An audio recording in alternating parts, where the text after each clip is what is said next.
एकदा एक बाई मला भेटली आणि मला म्हणते, फादर फार जड अंतकरणाने आम्ही तुम्हाला निरोप देतो. जड अंतकरण देवापासून नसतं, मोकळं अंतकरण देवापासून असतं. परमेश्वर जड अंतकरण देतो का? पवित्र आत्मा आपला अंतकरणातून मोकळं करतो.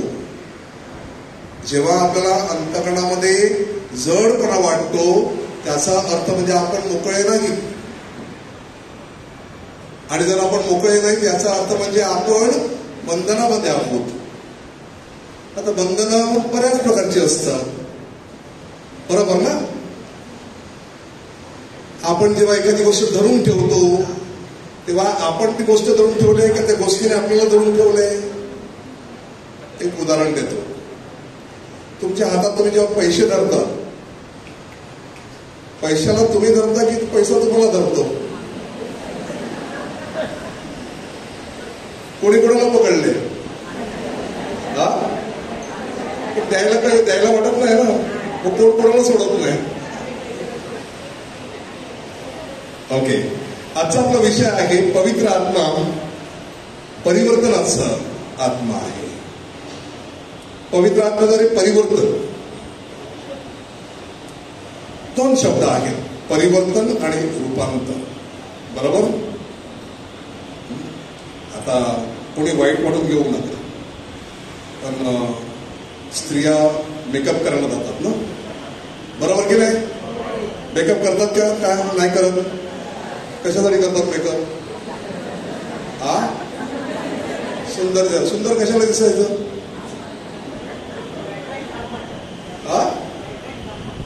सुंदर कशाला दिसायचं? Why you have to look beautiful? अरे सुंदर दिसायचं पण कशाला तुला माहित नाही का? काय ते? दुसऱ्याने पाहावं म्हणून, व्हेरी गुड. आणि मग दुसऱ्याने पाहिलं नाही तर काय होतं? वाईट वाटतं ना. एवढं केलं कोणीच बोलत नाही, बरोबर की नाही? एवढा खर्च केला कोणीच बोलत नाही. आता काही लोक घराचं नूतनीकरण करतात, लाखोने पैसे संपवतात. कशाला? घर चांगलं दिसलं पाहिजे, पण 2 वर्षात घराला पण विचारत पण नाही. मग एवढा खर्च केला तर कोण काही बोलत नाही.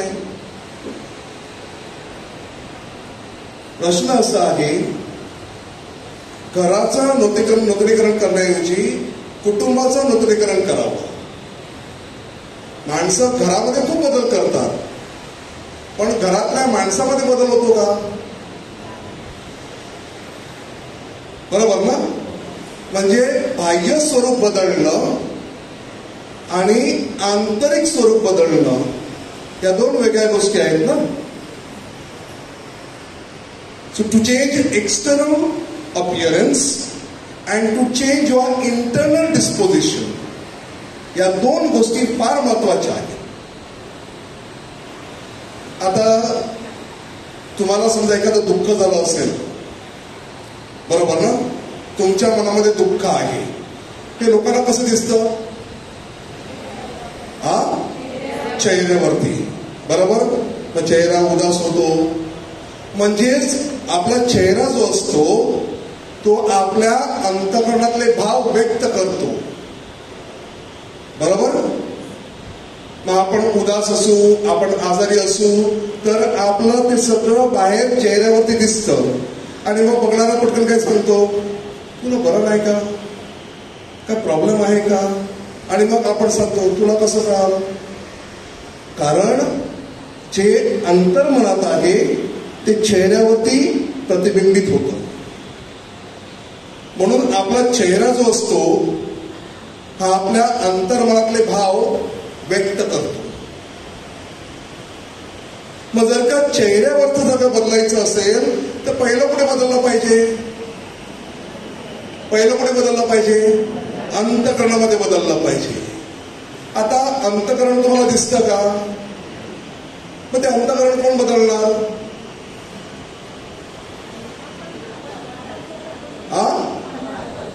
ज्या परमेश्वराने निर्माण केलं तोच ते बदलू शकतो ना. कारण जरी आपलं अंतर्मन असलं तरी ते कधी कधी आपल्या ताब्यात नसतं.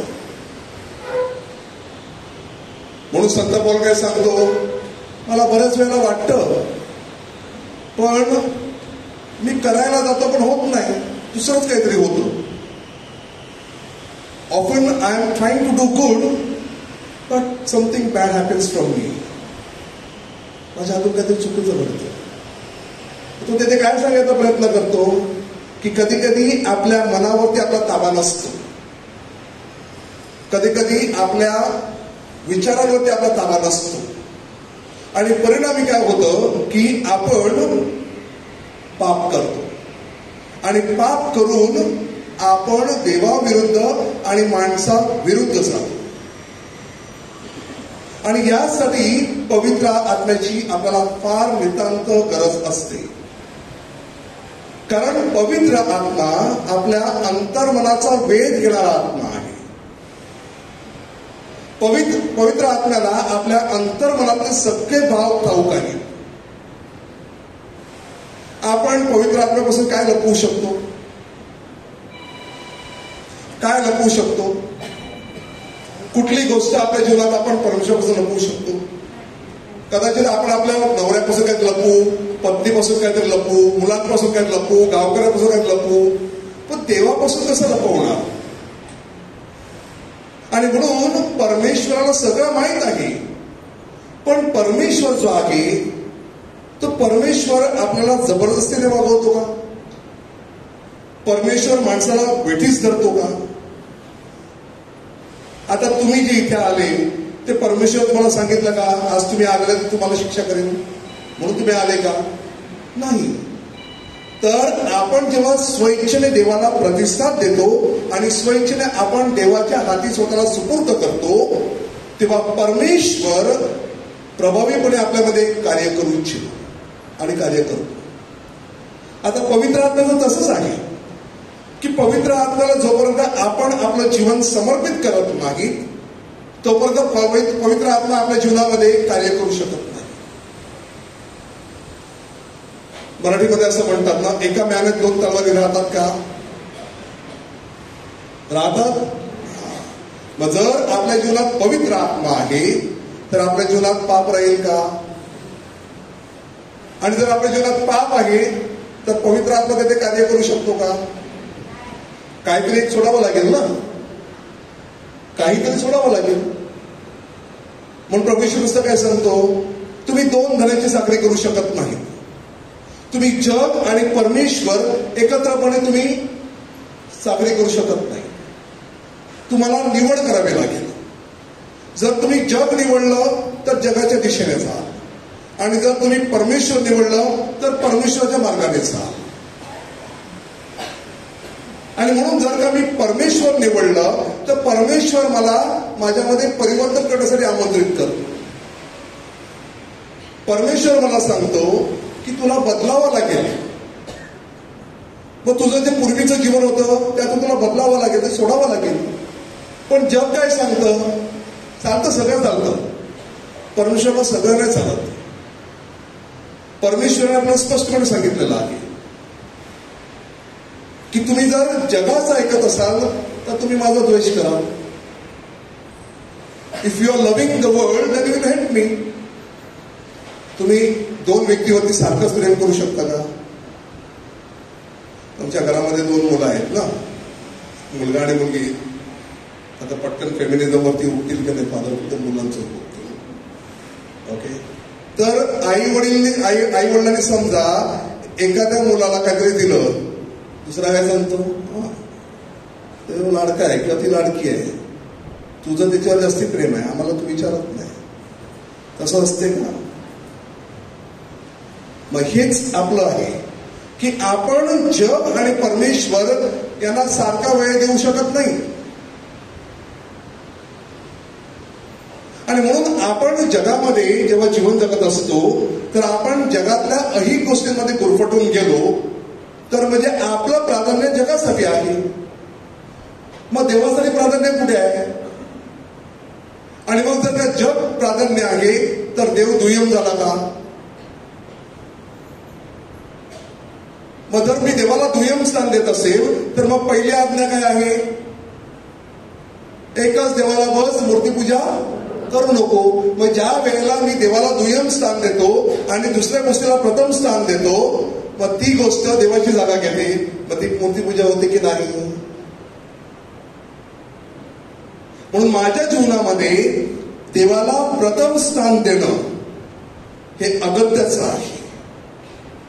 आणि हेच परिवर्तन पाहिजे की आपण जे जगामध्ये हरवून गेलेलो आहोत ते आपण मागे फिरावं आणि स्वतःचं जीवन बदलावं आणि देवाला प्राधान्य देऊन देवाच्या इच्छेप्रमाणे जगावं, हे आपल्याकडून अपेक्षित आहे. आणि हे करण्यासाठी पवित्र आत्मा आपल्याला शक्ती देतो. म्हणून आपण जर का भयभीत असू, आपण जर का समजा आपण जर का शंकेमध्ये असू, आपल्याला जर का अनिश्चितता असेल आपल्या जीवनामध्ये, तर पवित्र आत्मा सकारात्मक आत्मा आहे. पवित्र आत्मा नकारात्मक आत्मा नाही. जेव्हा आपल्या जीवनामध्ये आपल्याला निराशा येते, नैराश्य येतं, तेव्हा पवित्र आत्मा आपल्याला आशा देतो. हे परिवर्तन असतं. म्हणजे आपण नैराश्यातून आशेकडे प्रवास करतो, हे परिवर्तन आहे ना, हाच प्रवास आहे. म्हणून आपल्याला बाहेरून नाही बदलायचं, आपल्याला अंतःकरणातून बदलायचं आहे. बाहेरून आपण खूप सुंदर दिसू, बाहेरून आपण खूप खर्च करू, खूप कॉस्टली असं किंवा फार खर्चिक असे आपण कपडे घालू, पण त्याच्याने काय बदलणार? त्याच्याने काय बदलणार? परमेश्वराला काय अपेक्षित आहे? हृदयाचं परिवर्तन. परमेश्वर हृदय बघतो. आता आपण सगळीकडे जमलेलो आहोत, परमेश्वर आपल्याला सांगतो का, हा तू इतक्या मागाचा ड्रेस घातलाय, तू पुढे बस, तू इतक्या मागाची साडी घातलाय, तू इथे पुढे येऊन बस, सांगतो का परमेश्वर? नाही.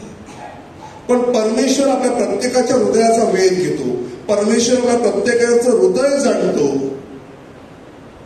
म्हणून परमेश्वराने शमूएलच्या पुस्तकात आपल्याला सांगितलेलं आहे की मी परमेश्वर आहे, मी अंतःकरण बघतो. माणूस चेहरा बघतो,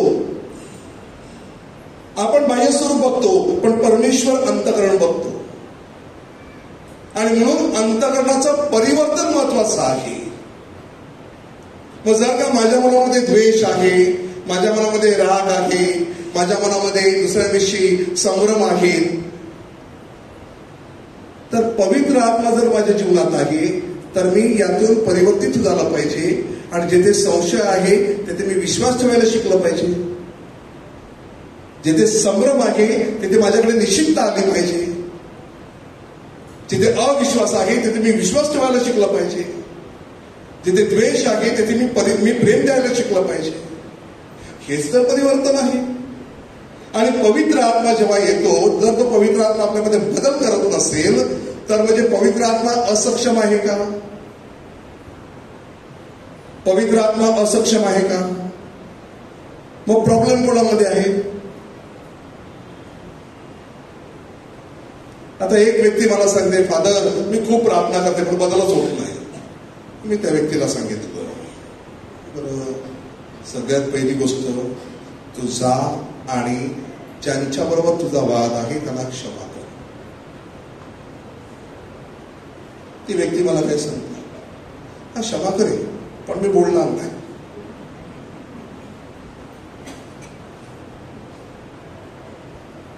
आता काय करायचं?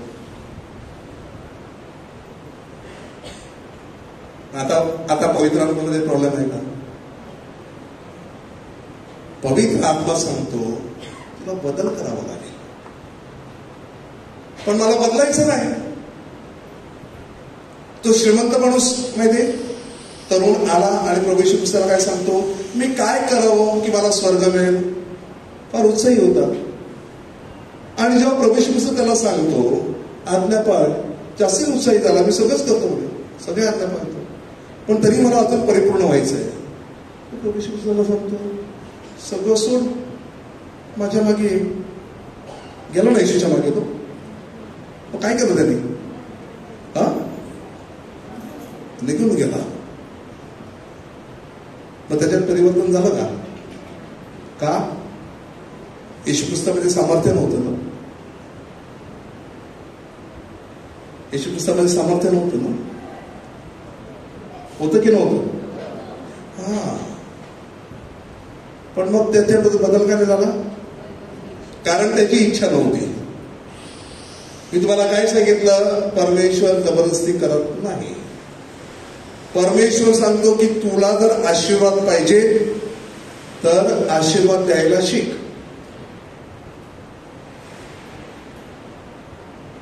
मी कोणाच्या अंगावरती दगड मारली तर ते माझ्या अंगावरती फुलं फेकतील का? काय करतील ते? मग मत्तेचं सुवर्त अध्याय 5 सुवर्ण नियम काय सांगतो? What is the golden rule in the Bible? हा, love one another. Sorry, who is that? Very good. Who is that? Very good. Do unto others what you expect others to do to you. तुम्हाला ते वाटतं की दुसरे तुमच्याशी वागावं पहिलं तसं तुम्ही त्यांच्याशी वागा. मला वाटतं सगळ्यांनी माझ्यावरती प्रेम करावं, पण मी कोणावरतीच प्रेम करत नाही. मला वाटतं सगळ्यांनी माझ्याविषयी चांगलं बोलावं, पण मी कोणाविषयी चांगलंच बोलत नाही. मला वाटतं सगळ्यांनी माझी स्तुती करावी, पण मी कोणाची स्तुती करत नाही. मला वाटतं की सगळ्यांनी माझी वाहवा करावी, पण मी कधीच कोणाची वाहवा करत नाही.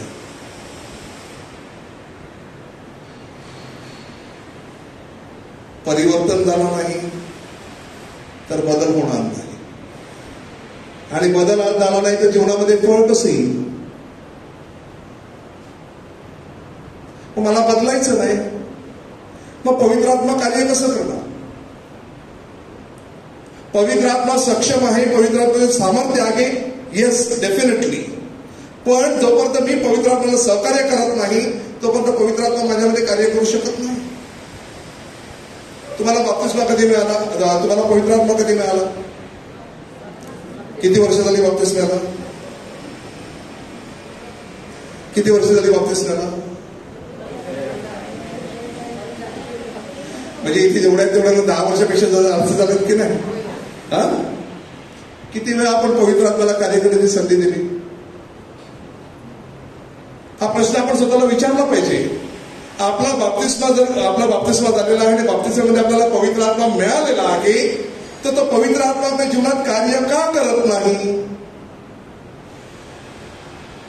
कारण पवित्र आत्मा असक्षम आहे का? पवित्र आत्म्यामध्ये सामर्थ्य नाही का? की मी कुठेतरी पवित्र आत्म्याला अडवतो? मी पवित्र आत्म्याला माझ्या जीवनात कार्य करू देतच नाही, तर पवित्र आत्मा माझ्या जीवनात कार्य कसं करणार?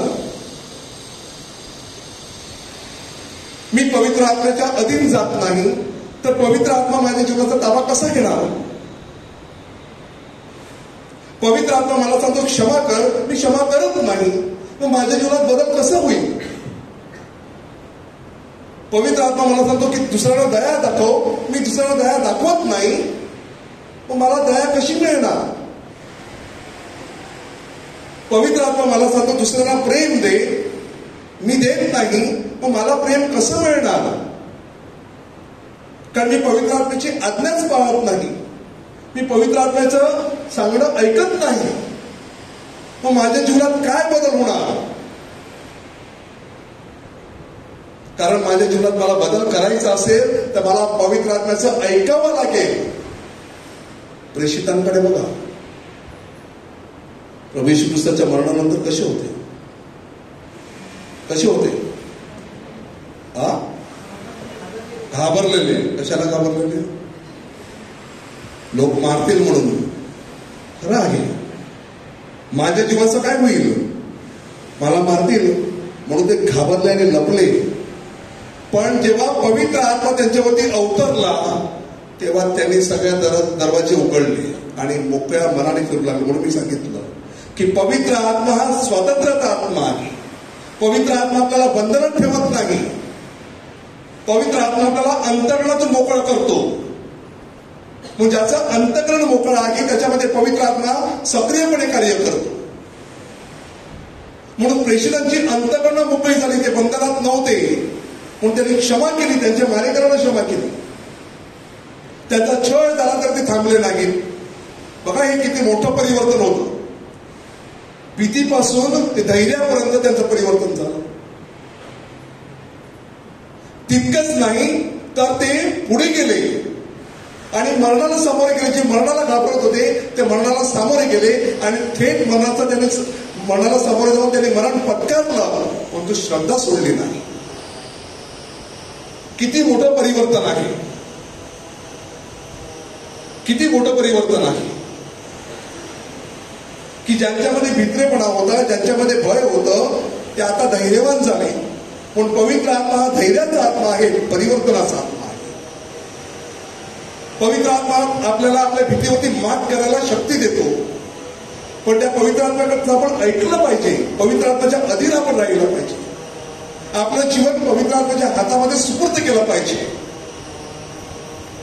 त्याशिवाय आपण आपल्यामध्ये बदल घडू शकत नाही. आपण कितीही स्वतःला बाहेरून बदललं पण आपलं अंतर्मन बदललं नाही तर त्याला काहीच अर्थ होणार नाही. म्हणून आपण एवढी वर्ष झाले आपल्याला जाणवत असेल की आपल्यामध्ये बदल का होत नाही. अनेक वेळा आपली तक्रार असते की माझी प्रार्थना ऐकली जात नाही, की माझ्या प्रार्थनेमध्ये मला उत्तर मिळत नाही. तुम्हाला वाटतं की परमेश्वर उत्तर देत नाही? तुम्हाला वाटतं असं की परमेश्वर उत्तर देत नाही? तुम्हाला असं वाटतं? मी गोव्याला होतो, मला त्यांनी प्रवचनाला बोलवलेलं. गोव्याला एक सण होता आणि मी तिकडे त्या लोकांना प्रवचन देताना सांगितलं, तुम्ही एकमेकांबरोबर कोणती भाषा बोलता? सांगताना मी कोकणी बोलतो. मग तुम्ही देवाबरोबर कोणती भाषा बोलता? म्हणजे आम्ही कोकणी बोलतो. मी त्यांना विचारलं, मग देव तुमच्याशी कसा बोलतो? देव पण कोकणीच बोलतो. सांगतो आता मी तुम्हाला प्रश्न करतो, तुम्ही देवाबरोबर कोणती भाषा बोलता? मराठी, इंग्लिश? ते इंग्लिश बोलतात, ते मराठी बोलतात.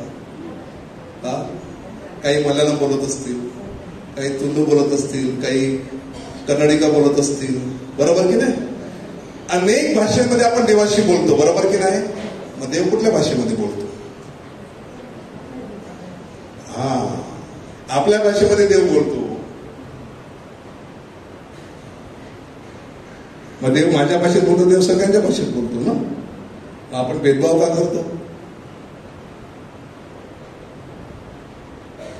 म्हणून देवाची भाषा प्रेमाची भाषा, देवाची भाषा क्षमेची भाषा, देवाची भाषा दयेची भाषा, देवाची भाषा समजूतदारपणाची भाषा आहे. म्हणून देवाला तुम्हाला शब्दाने काही सांगायची गरज नाही. देवाने सगळं प्रेमामध्ये व्यक्त केलेलं आहे. त्याच्या पुत्राचं बलिदान ही त्याची भाषा आहे. त्याच्या पुत्राचं पुनरुत्थान ही त्याची भाषा आहे. त्याच्या पुत्राचा जन्म ही त्याची भाषा आहे. अजून कसं व्यक्त करावं देवाने प्रेम? अजून देवाने कसं व्यक्त करावं? हे फक्त शब्दच असतात त्या व्यक्त करायला.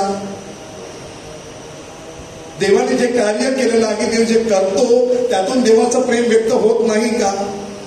आज आपण सगळेजण सुरक्षित आहोत, आपल्या प्रत्येकाला परमेश्वराने संरक्षण दिलेलं आहे. ही देवाची भाषा नाही का? पण ते आपल्याला समजत नाही. कारण का? आपल्याला आपली भाषा ऐकायची सवय झाली ना. आपण पण देवाला आपल्यासारखंच समजतो. आपल्याला वाटतं देव आपल्यासारखंच बोलतो. नाही.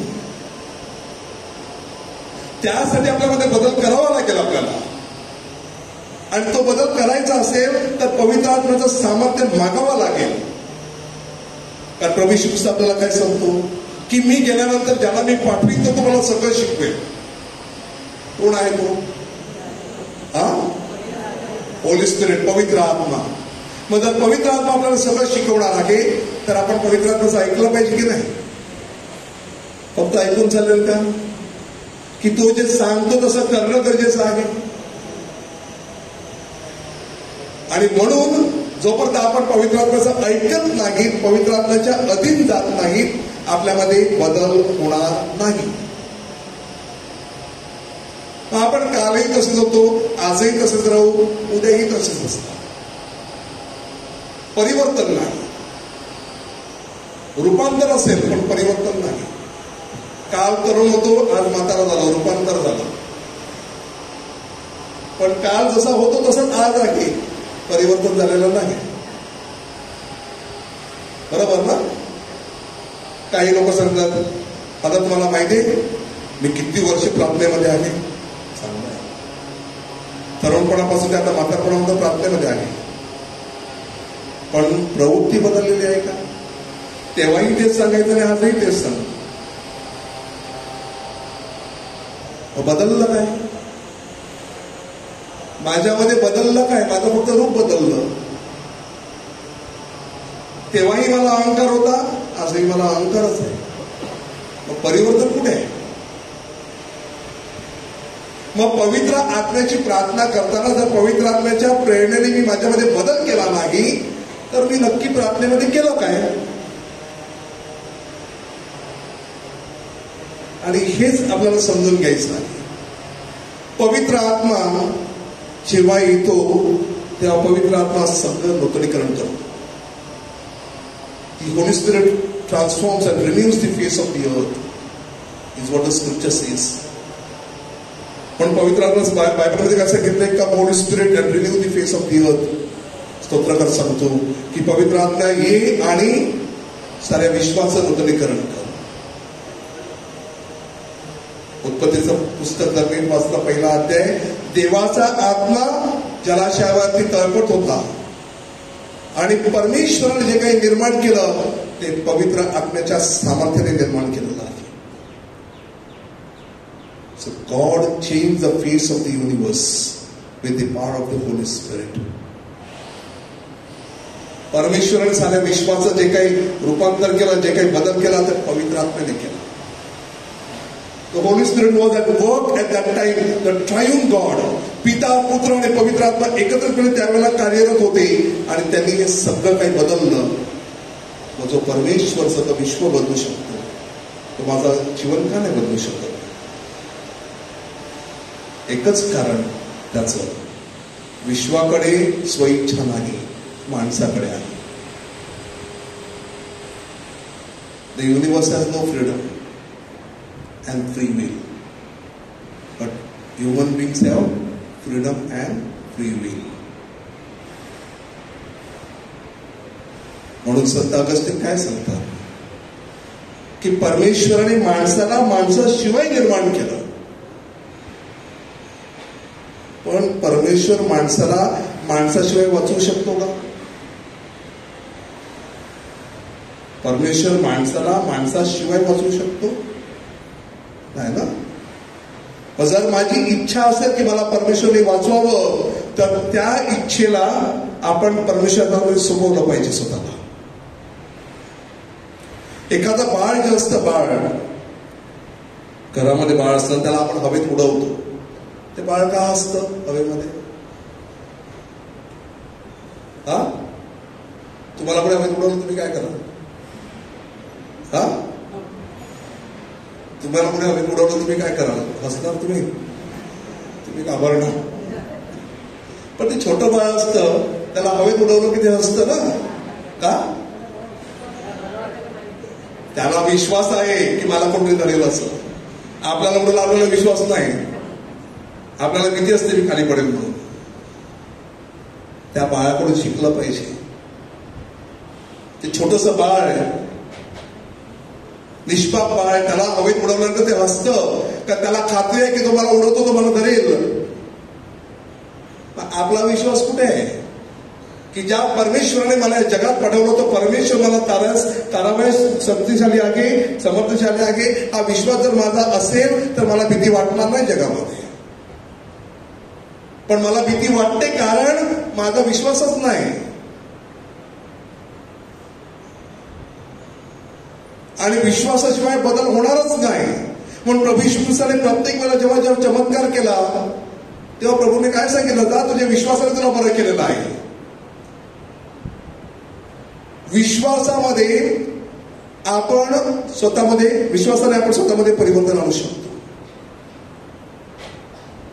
जर माझा विश्वास आहे की पवित्र आत्मा माझ्यात बदल घडवून आणू शकतो, तर माझ्यात बदल होईल, कारण माझा विश्वास पवित्र आत्म्यावरती आहे की पवित्र आत्मा शक्तिशाली आहे. जर माझा विश्वासच नसेल तर मला कोण बदलणार? कोण बदलणार मला? ते असं म्हणतात ना की ज्याला विश्वास ठेवायचा आहे त्याला पुराव्यांची गरज नसते, आणि ज्याला विश्वास ठेवायचाच नाही त्याला कितीही पुरावे दिले तरी ते पुरेसे नाहीत. आपलं तसंच आहे. आपल्याकडे कारण किती असतात? एक उदाहरण देतो. रोजरीची प्रार्थना घरामध्ये करायला किती कारण आहेत आणि न करायला किती कारण आहेत, बरोबर की नाही? आता समजा किती जणांच्या घरामध्ये रोजरीची प्रार्थना होते रोज 7 वर्षाला? Very good. हा, ही वस्तुस्थिती. आणि किती जणांच्या घरामध्ये होत नाही? अरे बापरे, आता कोणीच हात वर केले नाहीत. होते विचारलं तेव्हा थोड्यांचे हात वर आले. तर ज्यांच्या घरामध्ये होत नाही, बरोबर, ही वस्तुस्थिती आहे, बरोबर. आता जर तुम्ही तो निर्णय घेतला की मला माझ्या घरात रोज रोजरी करायची आहे आणि तुम्ही आजपासून रोजरी सुरू केली, याला काय बोलणार तुम्ही? बदल. याला काय बोलणार? परिवर्तन. हेच झालं पाहिजे. हेच अपेक्षित आहे की जेव्हा मला जाणीव होते की माझ्या जीवनात काय चाललेलं आहे आणि मी निर्णय घेतो की मला माझं जीवन बदलायचं आहे, तेव्हा पवित्र आत्मा आपल्याला कृपा आणि शक्ती देऊन आपल्याला बदल आणण्यासाठी प्रेरणा देतो. म्हणून आपण एक पाऊल उचलायचं, परमेश्वर हा पाऊल उचलेल. पण मी तुम्हाला आता सांगितलं की आज संध्याकाळी प्रार्थना करा, आता ते काय ना आता काय आहे, कारण किती दिली त्याचा पत्ता नाही. कारण अमाप असतील, पण जेव्हा संकट येतं तेव्हा डोंगर चढायला सांगितलं तर डोंगर चढून जाते. जेव्हा काय घेत नाही जीवनामध्ये ना, सगळं व्यवस्थित चाललंय तेव्हा काहीच करायचं नाही. पण एखादी समस्या आली, एखादं संकट आलं, दुःख आलं की डोंगर चढायला सांगितलं तरी चढून जातील. का? आता गरज आहे ना. याला परिवर्तन नाही बोलत. माझ्याकडे सगळं काही आहे आणि तरीही मी प्रार्थना करतो, हा बदल असतो. आणि मला गरज आहे म्हणून मी प्रार्थना करतो, ही वेगळी गोष्ट आहे. ज्याच्याकडे आहे म्हणून तो देतो आणि ज्याच्याकडे नाही तर त्याच्याकडे जे आहे ते देतो. कोण मोठं? बायबलनुसार? हा, हेच सांगायचा प्रयत्न करतो मी. माझ्या जीवनात दुःख नाही, आजार नाही म्हणून मी प्रार्थना करत नाही, आणि माझ्या जीवनात दुःख आहे, आजार आहे म्हणून मी प्रार्थना करतो. मग दुःख दूर झाली, वेदना दूर झाल्या की मग परत आहोत तिकडे द्यायचं, बरोबर ना? संत डॉन बॉस्को त्यांची ओरेट्री होती, ओरेट्री जिथे ती बोर्डिंगची मुलं राहायची ना. छोटासा मुलगा होता. तर डॉन बॉस्कोची त्यांचा स्वभाव असा की ते सगळ्या मुलांवर खेळायचे ग्राउंडवरती. रोज सकाळी ते मुलांना भेटायचे. एक छोटासा मुलगा आला आणि ते प्रेमाने त्याला बॉस्को बोलायचे. ते एक छोटासा मुलगा म्हणतो, Bosco, I have a question, मला एक प्रश्न आहे. बोल ना, काय झालं? परमेश्वर शक्तिशाली आहे? हा आहे ना. परमेश्वर काही करू शकतो? हा, करू शकतो. मग परमेश्वर जगातला दुःख का दूर करत नाही? डॉन बॉस्कोने त्याला काय सांगितलं, ठीक आहे, मी काय करतो, माझ्याकडे उत्तर नाही, मी आज प्रार्थना करतो आणि परमेश्वर मला काय सांगतो ते मी येऊन तुला उद्या सांगेन. मुलं लवकर विसरत नाही. दुसऱ्या दिवशी डॉन बॉस्को पुन्हा ग्राउंडवरती आले. ते हा छोटा मुलगा धावत धावत आला आणि सांगतो, बॉस्को, काल मी तुला एक प्रश्न केला होता, त्याचं उत्तर कुठे आहे? तर डॉन बॉस्को म्हणतो, अरे हा, मी रात्री प्रार्थना केली आणि परमेश्वर माझ्याशी बोलत होता आणि परमेश्वराने सांगितलं की तुझ्या मित्राला सांग की मी तुमची सगळी दुःख दूर करेन, पण ती तुमच्यावर आल्याशिवाय दूर करणार नाही. तर तो मुलगा सांगतो, असं कसं आल्याशिवाय? तो देव आहे ते त्यांनी येण्या अगोदरच करायला पाहिजेत ना. हा, मी पण देवाला ते विचारलं सांगतो, पण देव मला काय सांगतो, कारण ही दुःख आहेत ना, त्यामुळे ती लोक माझ्याकडे येतात. मी अगोदरच काढले तर माझ्याकडे कोण येणारच नाही.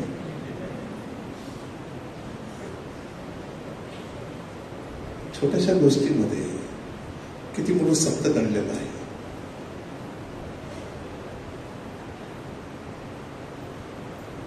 आपण देवाकडे फक्त आपल्या गरजांसाठी येतो का? हे परिवर्तन झालं पाहिजे. स्तोत्रगार सांगतो, देवाचे उपकार स्तुती करायला एकत्र या, फक्त मागण्या मागायला नाही. पण संत पौल काय सांगतो की तुम्हाला काय पाहिजे ते देवाला सगळं माहित आहे, म्हणून तुम्ही जेव्हा प्रार्थना करता तेव्हा तुम्हाला ते मिळालेलं आहे असा विश्वास धरा आणि देवाला धन्यवाद द्या. पण आपण मागतो पण देवाला धन्यवाद देतो की आपल्याला डाऊट आहे मिळेल की नाही. आपण ज्यांना प्रार्थना करायला सांगतो, मग तुम्हाला कळतं होईल ना? अरे विश्वास कुठे आहे? परमेश्वर विश्वासू आहे की नाही? पण परिवर्तन इथे झालं पाहिजे. हे परिवर्तन आहे की मी अविश्वासातून विश्वासाकडे आलं पाहिजे. मी माझी प्रवृत्ती बदलली पाहिजे, माझा दृष्टिकोन बदलला पाहिजे. हा बदल पाहिजे. जर मी जी प्रार्थना करतो त्या प्रार्थनेमध्ये माझा विश्वासच नसेल तर त्या प्रार्थनेतून निष्पन्न काय होईल? यशाचा काय सांगतो की देवाचं वचन हे पावसासारखं आहे. ते जमिनीवरती पडल्याशिवाय, ती जमीन भिजवल्याशिवाय, त्याला पीक दिल्याशिवाय पुन्हा ते देवाकडे जात नाही. पण तुम्ही मला सांगा की देवाचा शब्द आपल्या जीवनात बदल घडवल्याशिवाय परत जाईल का? पण ते आपल्याला समजत नाही की आपला विश्वास नाही. आपण विश्वासामध्ये कमकुवत आहोत. आपल्याला सगळं आता झालं पाहिजे, आता नाही होत. प्रभू येशू ख्रिस्ताला देखील दुःख सहन करावं लागलं आणि तो काय सांगतो की तुम्ही माझे अनुयायी आहात. तर त्यांनी जर का स्वामीला असं केलेलं आहे तर सेवकांचं काय होईल? मग प्रभू येशू ख्रिस्ताला दुःखाला सामोरे जावं लागलं तर आपण दुःखाला अपवाद कसे होऊ? आपल्याला संकट आणि दुःख अपवाद आहेत का? प्रभू येशू ख्रिस्ताने कोणी सांगितलेलं आहे का तुम्ही माझ्या मागे आले मग तुम्हाला दुःखच नसेल, सगळं सुखाचं असेल सांगितलंय का? नाही. आणि हेच परिवर्तन झालं पाहिजे. आपला दृष्टिकोन बदलला पाहिजे. ख्रिस्ती जीवन हे सुखसोयीचं जीवन नाही. ख्रिस्ती जीवनाचा भाग म्हणजे दुःख, वेदना, संकट, समस्या आहेत. कोण जगामध्ये असा माणूस आहे की ज्याला समस्या नाही, दुःख नाही, वेदना नाही, आजार नाही? आहे का कोण? पण त्या असताना देखील आपण आपल्या श्रद्धेमध्ये कसं टिकून राहावं, आपली श्रद्धा कशी जगायचं आणि आपली श्रद्धा कशी समजून घ्यायची, मजबूत करायची, हे परिवर्तन अपेक्षित आहे. पण आपली प्रवृत्ती कशी आहे? जिथे चमत्कार तिथे नमस्कार. बरोबर ना? आपण देवाला काय सांगतो? ते शास्त्रीय पुरुषी काय सांगायचे? त्यांनी येशूला काय सांगितलं? काय सांगितलं? चिन्ह दाखवा ना. त्याने काय सांगितलं की तुम्ही जर देव आहात ते तुम्ही त्याचं चिन्ह काय नाही, काहीतरी करून दाखवा आम्हाला. Show some miracle and then will believe. प्रभू येशू ख्रिस्त त्याला काय सांगतो, तुम्ही विश्वास ठेवा आणि चमत्कार आपोआप दिसेल. आपलं पण तसंच आहे. आपण चमत्कार बघून देवाच्या मागे येतो, पण देव स्वतःवर विश्वास ठेव, तुझ्या जीवनात चमत्कार होईल. आपण चमत्काराच्या मागे धावतो, देवाच्या मागे नाही धावत. म्हणून जेव्हा प्रभू येशू ख्रिस्त त्या 5,000 भोजन दिल्यानंतर प्रभू येशू ख्रिस्त एकांतात गेला आणि प्रार्थना करून खाली आला, ती लोक धावत धावत त्याच्याकडे आली आणि तो, प्रभू तुम्ही कुठे होते? प्रभू येशू ख्रिस्त त्यांना काय सांगितलं? काय सांगितलं? तुम्ही चमत्कार बघून माझ्या मागे नाही आला, तुम्ही खाऊन तुम्ही तृप्त झालात आणि आता तुम्हाला भूक लागली म्हणून तुम्ही माझ्या मागे आलेला आहात. तुम्ही माझा शोध नाही करत, तुम्हाला भूक लागलेली आहे आणि तुम्हाला ते पुन्हा खायला पाहिजे म्हणून तुम्ही माझ्या मागे आलेला आहात. इथे परिवर्तन पाहिजे. देवाच्या मागे फक्त देवाकडून काय मिळेल म्हणून नाही यायचं. देवाने जे मला दिलेलं आहे त्याबद्दल देवाला धन्यवाद देण्यासाठी आणि जे दिलेलं आहे त्याचा सदुपयोग करून इतरांचं मला कसं होईल त्यासाठी प्रयत्न करून त्यासाठी कृपा मागण्यासाठी देवाकडे यायचं. इथे परिवर्तन पाहिजे. आणि म्हणून पवित्र आत्मा आपल्याला इथे परिवर्तन करायला सांगतो, आपला दृष्टिकोन बदलायला सांगतो. पवित्र आत्मा आपल्याला सांगतो की आपल्या जीवनामध्ये आपला जो दृष्टिकोन आहे, आपली विचारसरणी बदला.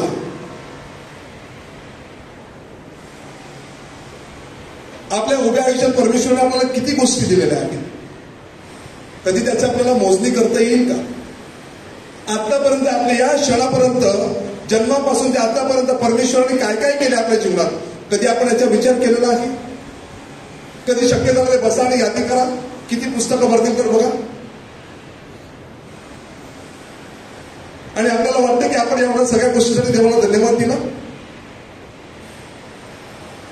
आणि परमेश्वराने एवढं देऊन देखील आपण परमेश्वराला धन्यवाद देत नाही.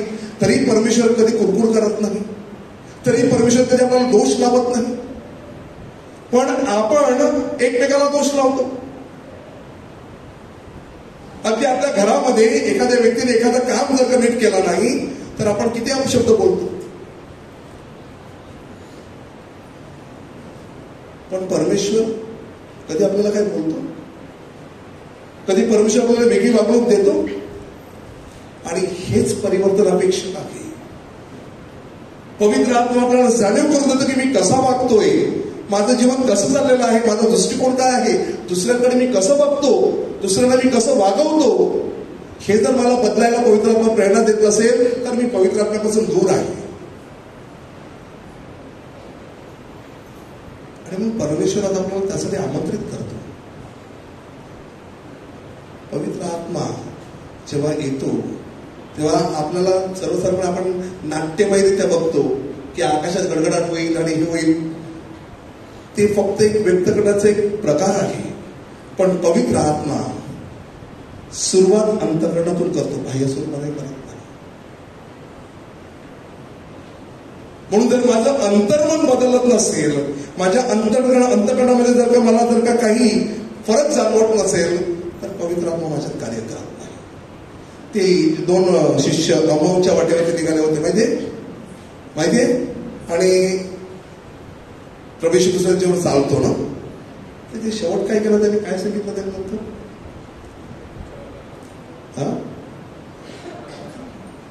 पण शेवटी काय सांगितलं त्याने?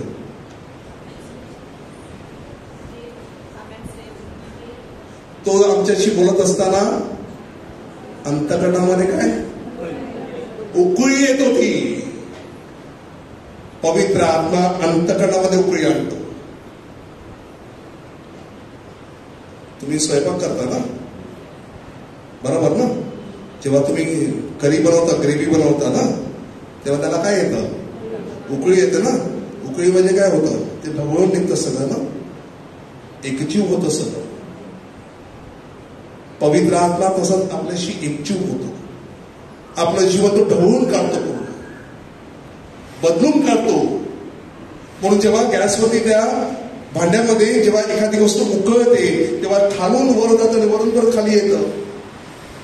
आपलं पूर्ण जीवन पवित्र आत्मा परिवर्तित करतो, संपूर्ण जीवन बदलण्यासाठी करतो. म्हणून ते 2 शिष्य सांगतात की जेव्हा तो बोलत होता तेव्हा आमच्या अंतकरणाला आतल्यात उकळी येत होती.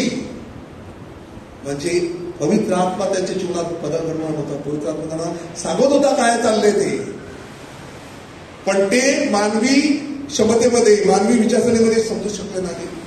पण जेव्हा त्याने भाकर मोडली तेव्हा त्यांचे डोळे उघडले. भाकर मोडणं म्हणजे प्रार्थना आणि पवित्र मिसा. पवित्र आत्म्याचं सामर्थ्य प्रभावीपणे प्रार्थनेमध्ये आणि पवित्र मिसामध्ये दिसून येतं. पवित्र आत्म्याचं सामर्थ्य आपल्याला पवित्र मिसामध्ये परिपूर्णरित्या अनुभवायला मिळतं.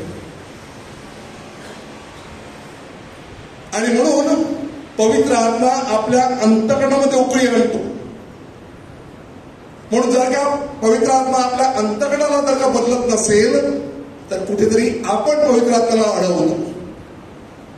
कारण आपल्याला बदलायचं नाही. मग जर आपल्याला बदलायचं नसेल तर पवित्र आत्मा काहीच करू शकत नाही.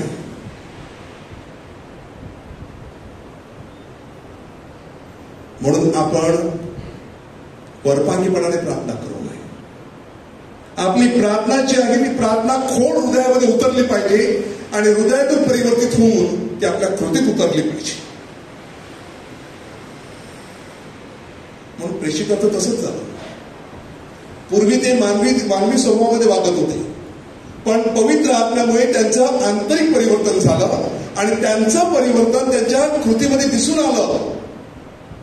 मग ते स्वार्थ सांगणं असेल, आजारांना आरोग्य देणं असेल, लोकांमध्ये हात ठेवून प्रार्थना करणं असेल, अगदी मरणाला सामोरं जाणं असेल, त्यामध्ये त्यांच्या जीवनामध्ये परिवर्तन दिसून आलं. आणि प्रभू येशू ख्रिस्ताच्या नावासाठी मरायला तयार होणं ही कृपा कोण देणार? ही कृपा कोण देणार?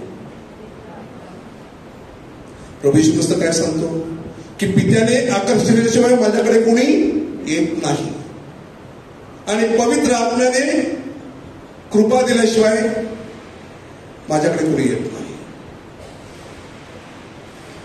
म्हणून आपण सगळे जे इथे जमलेलो आहोत ते परमेश्वर पित्याने आपल्याला आकर्षित केलेलं आहे. पित्याने प्रभूकडे पवित्र आत्मा आपल्याला इथे घेऊन आलेला आहे, परंतु आपण पवित्र आत्म्याच्या अधीन नाहीत.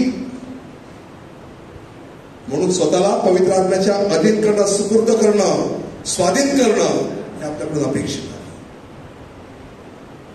आणि पवित्र आत्म्याच्या अधीन जेव्हा आपण होतो त्याचं सगळ्यात पहिलं चिन्ह काय? You are under the power of the Holy Spirit. What is the first sign of that?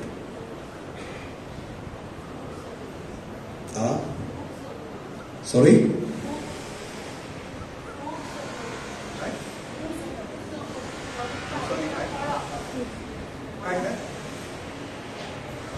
कोण रे बोललं? काय बोललं?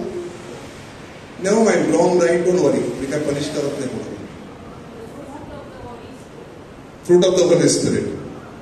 So I am saying which is the first sign that the Holy Spirit is in you?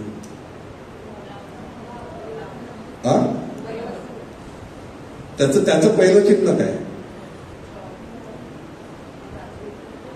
Humility, नम्रता. पवित्र आत्म्याकडे अहंकार नाही.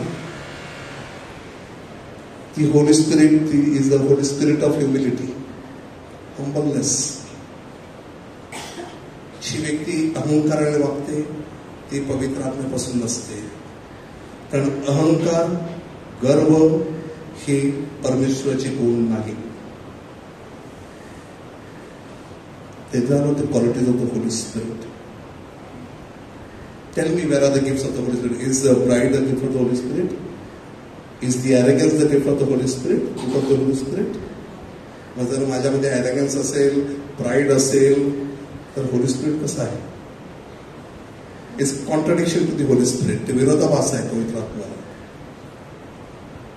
So the first thing that will happen in your life, if the Holy Spirit is active in your life, you will automatically become humble. नम्र व्हाल तुम्ही. नम्र होऊन पण तितक्याच धीराने आणि तितक्याच संयमाने श्रद्धा व्यक्त करा. नम्रता म्हणजे टिमिडिटी नाही. Holy spirit is not a spirit of timidity. Timidity म्हणजे काय?